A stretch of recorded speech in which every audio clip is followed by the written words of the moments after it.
What's going on, guys? Plastic Beach X3 back here with another One Piece sim video, and this time it's going to be another ranked ladder video utilizing the Bonney strategy. So once again, playing the ranked ladder with the Bonney deck, same deck as the last list with the 2 Kid 2 Zoro, 4 Dofi, 3 at the 0 drop event, cutting down on some blockers and the 2Ks to make room for all of those with the 5 drop Bonney. Gonna be playing this version of the deck, but it's not gonna be me. It's gonna be my friend Money playing a lot of the games. So talked about the list a lot. If you don't already know, I play the ranked ladder all the time. I have a ranked ladder playlist on my channel, so go check that out if you want to see the Bonney strategy in action on the ranked ladder. Pretty much all I play, but I have some friends who play other decks on the channel as well sometimes. So I'm trying to do more of that, honestly. So it's not just flooded with Bonney stuff, because it's like literally the only deck I feel like playing this format. So before we start into the games, I wanted to go into, give an update on the stats, where I'm at right now on the ladder. I'm sitting at, I think, 126 on the ranked ladder with a 3,365 million berry bounty, 69.6% win rate, 80 and 35. You can see the trend chart here. So, yeah, that's where we're at so far. Someone asked in the comments, so I thought I might as well show what I'm doing at Yonko level currently, which just means that you're above 300 or 3,000 million. But close out of that. Let's get into the games here. First one's going to be against an RP Law player. Let's turn on the double speed. We're going to be going second here, and we have like a decent hand. Like, I guess like Hody and Basil are pretty good. We're going to Bonney into, I didn't see, I think it was the Basil, if I remember right. And then I'm going to play the Urok past turn, obviously not swinging into them. Let's try to starve them. They're going to swing 5. And I think we counter this with the Bartolomeo, and then they're going to play a Bonclay into an Automna. Automna, use the effect on the Urog, and then just -3 Dawn to bottom deck it, play the Shachi Penguin. They're going to swing 7 with the Bonclay after we play our Cavendish out, just to put it on the board and also be able to use our leader ability. If they can remove it, that would kind of suck, but it's whatever, honestly. If they don't remove it, it's really good. So, and they don't have the cards to remove it, but they are able to go Kid, their boss monster, into Razier, their Pot of Greed, so that's pretty annoying. And now we can go Hody, tap those 2 monsters, swing 6 into the Bonclay, swing 7 with the leader into the Razier, and then swing 8 into the Kid. But I think Money decides to go a different route here. He decides to swing 8 first, which I would rather swing 7 first. I'd rather go 6-7 first. Simply because, make him use cards on the Razier if they want to keep it. I guess, like, you could argue you could redirect into the Kid if you wanted to, but it's whatever. They're never going to let that. They're never going to protect it there, so. They're going to Automna our Cavendish and just swing 6 into it, and we just let this go, I think, tapping the Shachi. Yeah, we just let that go, and then they're going to play a Kid, minus to play an Ein, past turn. So here we could definitely 10 drop. I would just swing 5 into the Shachi just to see what they do, and they let it go, so now we probably don't have to 10 drop. We could probably just play Basil and Baby 5, so we're going to Baby 5 into a 2K, and then Basil, past turn. No need to give them cards yet. They're going to swing 7. We're going to tap the Ein and probably take it.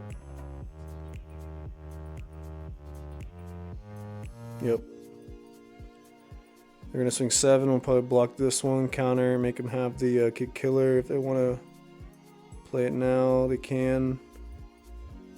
It kind of does get punished by like Gordon and a Kick Killer, but they only have 4 cards in hand at that time, so kind of low risk. They're just going to all Sunday draw a card, and then minus to bottom the Baby 5, play a Razier, draw 2 more cards past turn.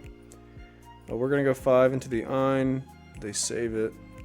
8 into the Kid that dies, and then can 10 drop, I think. Hold up the Basil.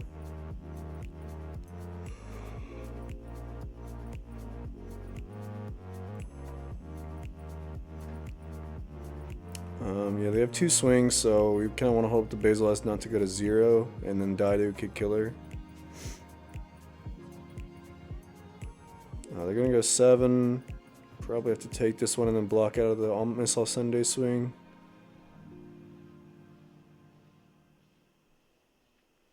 Seven. So another Kid Killer can only take a life and not hit us when we're at 0.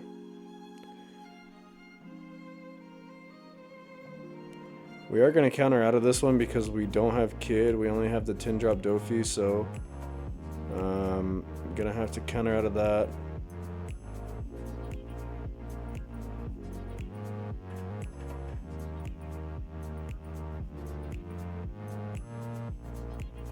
Then they're going to minus into another Kid Killer. Pretty nuts. But they're actually going to redirect into the Basil, which I thought was crazy.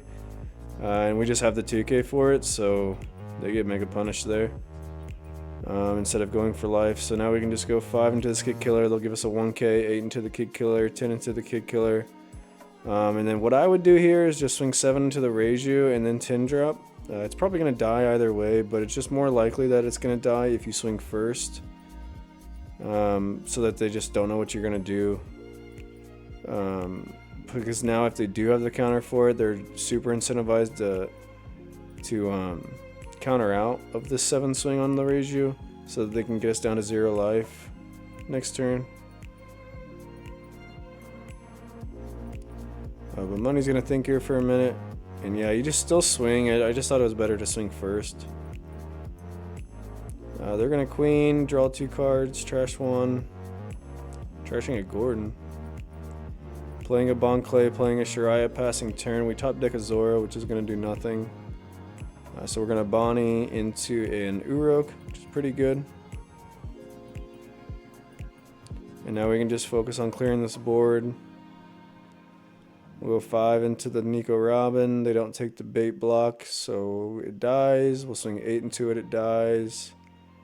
And probably just go 10-10, play the Urog. Try to put him in the 2-turn kill range. Now that we have our board established and we have the resources limited. Holding up 2 blockers with the leader effect ain't a life.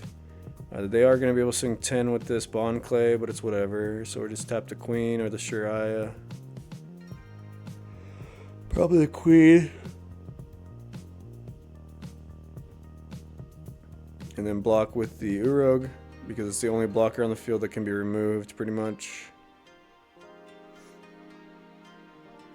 Without obviously playing around it. And now they swing 7, and if we counter out, unless they have a double Kid Killer, we win.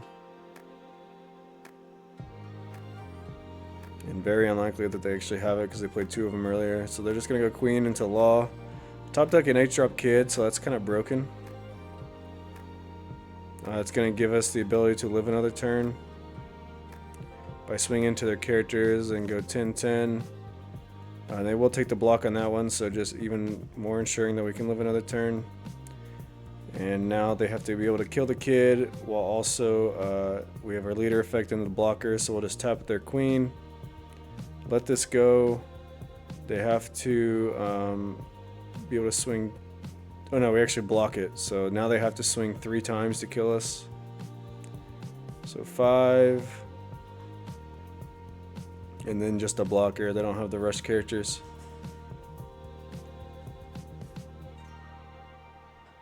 So now we can probably just guarantee the win. We can go, you know, just math them out. Start with a 7 at life with the leader because the Shirai effect is irrelevant at this point in the game. Like if they want to block in 1K counter, then you know, be my guest. I'm just gonna still swing at life. Go 10, 10, and it's game.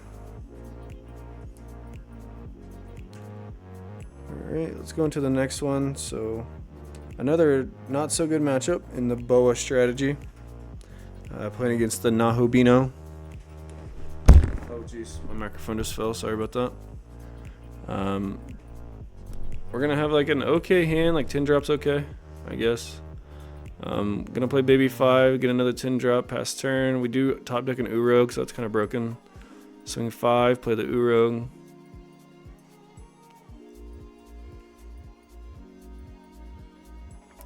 They're gonna Jinbei into a Law, and then Law make us put a card on the bottom of the deck. And I think the worst card in the hand is definitely Corazon. Doesn't do much in the matchup, besides being a jump blocker that can get removed. They're gonna swing 6. We will probably 2K to play around Pudding. Pass turn, tapping the Doflamingo. So now we can swing 6 into the Doflamingo, and then stun a Dawn with the Bonney. After swinging 5 with the Urog. We want to be like decently aggressive into the matchup, because like going long isn't gonna help us that much.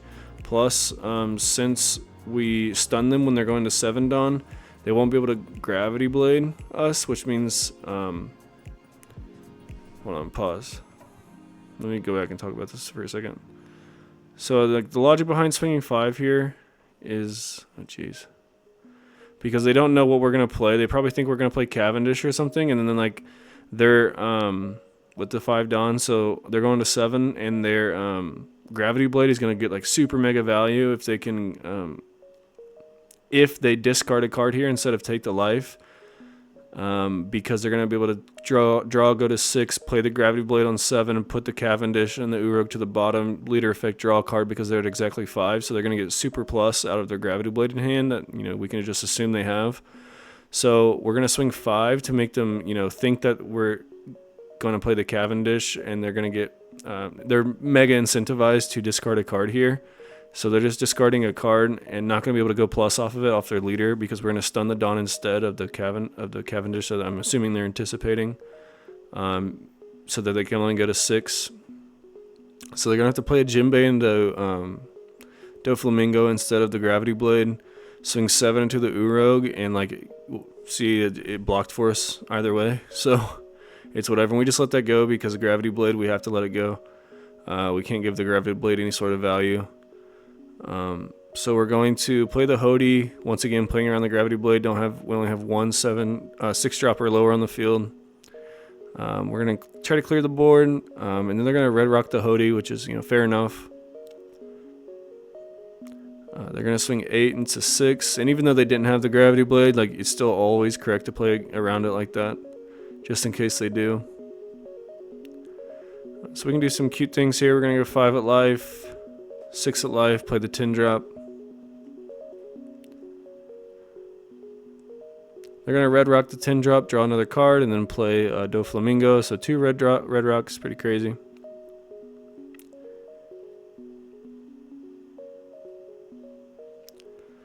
And here we're going to actually tell money in this spot to swing 5 into the Jinbei instead of 5 at life like we did last turn, because this is like one of those situations where what I call you want to stay balanced, kind of like in poker.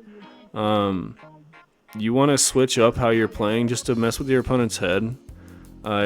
Because like we could do the exact same turn where we go 5, 6 at life, but then we're just like super telegraphing the 10 drop Dofi. So instead we're gonna go 5 into the Jinbei, act like we don't have the 10 drop Dofi because we just did the same play last turn, but we swung at life instead. So we're going to swing at the Jinbei and pretend like we have the 10 drop Dofi. Maybe they give us a card off of it, but instead they actually decide to block, which is, you know, just 100 times better than giving us a card. They actually fell for the bait there, thinking that maybe we had like a 8 drop Kid or something, I don't know, but we just have 10 drop Dofi again. And pass turn, they're going to play a Boa, make the Dofi can't attack next turn, then play Gecko, add back a 2k counter. And we have Hody, so we're just going to play that and clear out board here.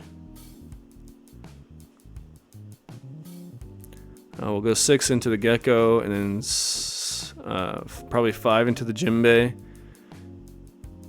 And then we can go 10 into the Bow after they discard a card off of that.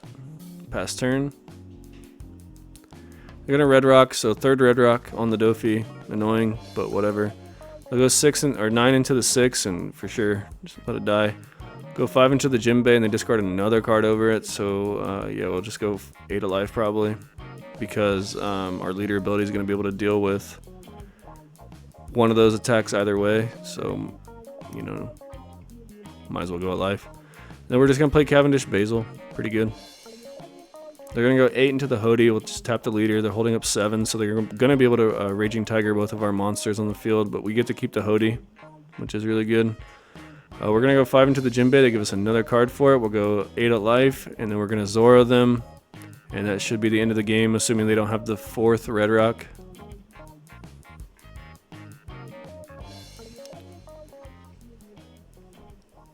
And they just skip their turn by going 15 at the Hody. And we win. Just a clean 5 into a, what is 16, 16, 16. So going into the next game, against from bad matchups into a good matchup, the Black Yellow Luffy, played by Ben 11 himself, formerly known as, I'm sure you guys seen Ben 10, but this is Ben 11. Obviously has upgraded since his Cartoon Network days. We're going to play a Bonney past turn. Bonney searches a Cavendish, but I think you should take the Bonney there because I feel like Basil. Basil is not a good card in the matchup. I'm coming to realize it's not as good as you want it to be. It's just, you know, the 7 isn't that good. You want something bigger, like 9, of course, because of their leader. And like none of their deck can KO anything under over 4 anyway, so it's just kind of whatever. Like none of their cards kill 6 drops anyway, so it's like the fact that it can't be killed is like, eh. So I think the Bonney was just a better pick because we can choose to like freeze their Dawn on their 10 Dawn turn. They can't Gecko the turn. But we'll just play with what we got here. We get 2 more baby 5s into 2 more 10 drops. Gross. Or into 1 more 10 drop. And then they're just going to play a Luffy past turn. We have the Cavendish, but could probably just play the Basil just to stick it on the field. Just a lot of value right there. We're not wasting any Dawn. And we can always Cavendish later. We're still at 5 life, so. They're going to go 8. We're just going to tap this Luffy. We'll take that. And then they're just going to Sabo. Not activating the Luffy ability, which makes me think that they're on the 10 drop Kuzan. Whenever people do that, I always think like, okay, well there has to be a reason why they're not putting themselves lower. And it just makes me think 10 drop Kuzan, so gotta be on the lookout for that. But we are going to punish the 6k, the fact that they just left it at 6k. We can go 8 with our leader and then 8 with the Basil if he saves it or he blocks. Preferably block so that we can remove both bodies.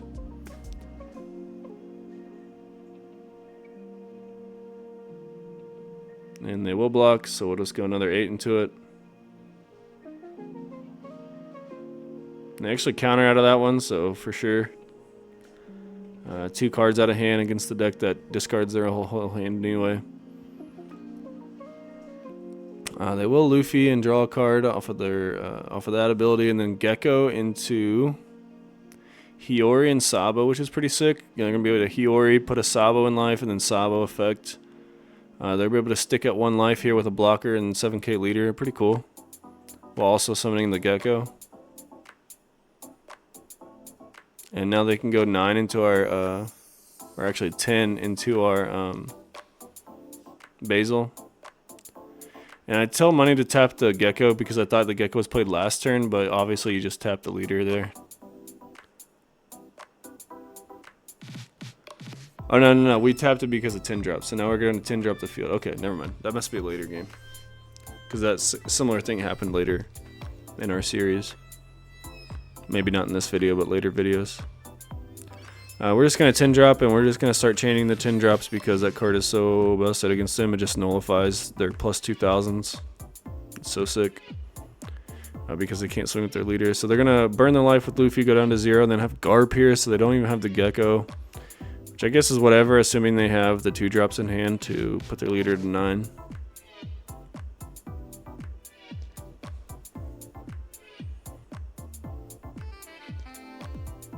So Ben 11 gonna think quite a bit here.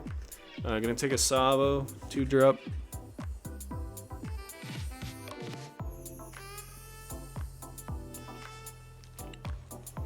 actually going to swing 7 with the Sabo. We'll just take that because we have the kid. And then they're going to replace their Sabo with a baby Sabo so that they can put it in the trash and then use it again with leader ability.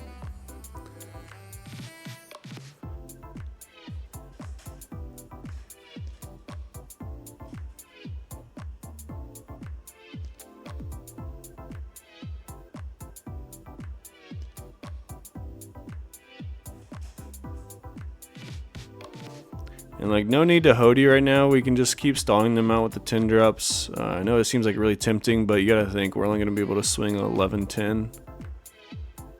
So we're just gonna 10 drop again, swing 6 to get the Dawn back so we can tap one of the Sabos if they decide to swing like they did last time, and then it's go 11. And they probably just block. Yeah, they'll block, whatever. Make him use it again. You know, make him have the Gecko.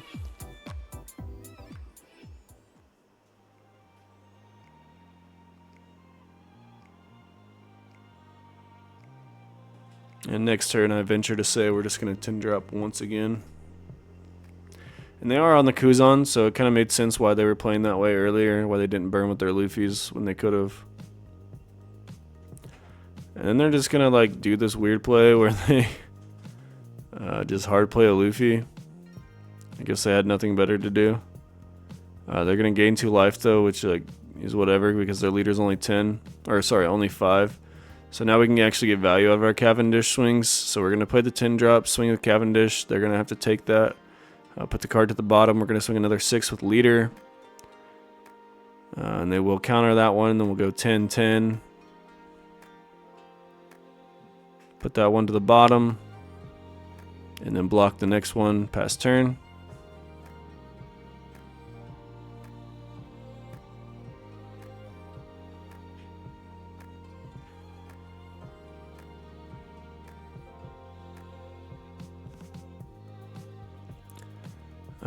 So they don't have much going on for them. They're just going to try to scrap together a turn, but it doesn't look like it's going to work out.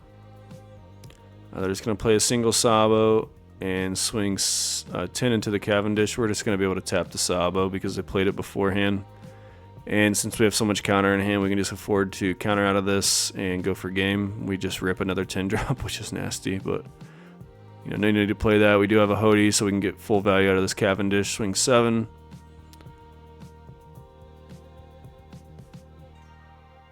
And win the game from there. Last one of this video, we're gonna do a Enel.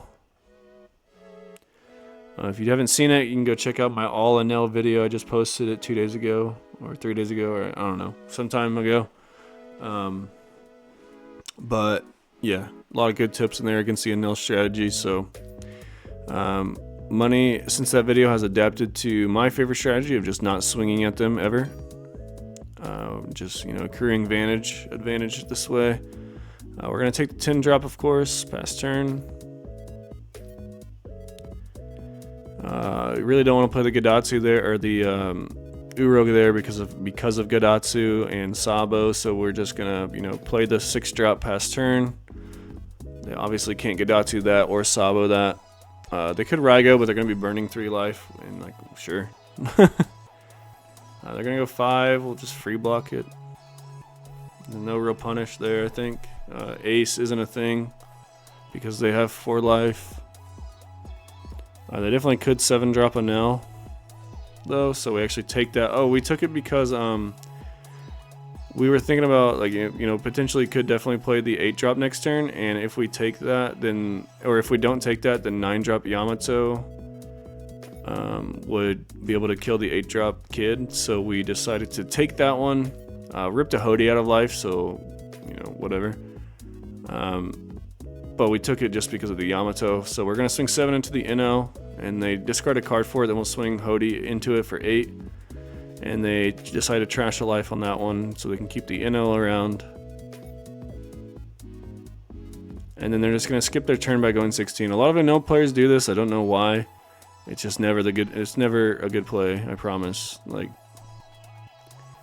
and now we're just going to Mega Punish them for skipping a turn by going 8 into 7. Playing the 9 drop Zoro, and now they have to decide between Raiga, and they actually discard a 0 drop over that, so And now they have to decide to whether they want to, you know, banish 2 life off of Raigo so they can kill this Zoro. And they actually decide just to skip their turn to kill the Hody again, which once again, I don't know, that seems like throwing to me. But now we just punish them super hard with another 9-drop Zoro.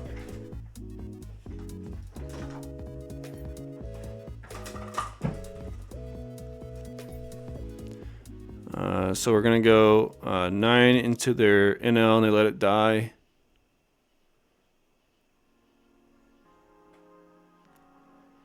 And we're not going to swing again, just going to play another 9-drop Zoro as to play around once again Raigo. They have to choose the Raigo, one of them, and trash 2 life if they want to do so, and the other one's just going to kill them next turn, so put them in quite the pickle, whereas if we swing, they're going to go down in life, their Raigo gets some value. At most, we can just play the Basil.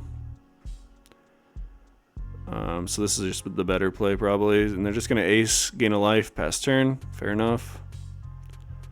We're probably just going to, yeah, I would say just 5. Try to put them in a 2-turn kill range with our 6 Zoro swings. So we'll go 9, 9, 9, 9, 9, and 9. So they finally have to counter out of the last 9. And since they took that second to last 9, we are just going to go 12. Like, I know definitely was going to play the Urog, but just go 12, hold up a Dawn, and they actually just don't have it. So we win that one as well. So let's go into the list one more time before we head out. Pretty fun games there. Watching Money play. I think his rank is around the 700s or so. So still grinding. We're all still grinding. But either way, GG to all those guys. Make sure to subscribe to Plastic Beach X3 for more One Piece videos, and peace out.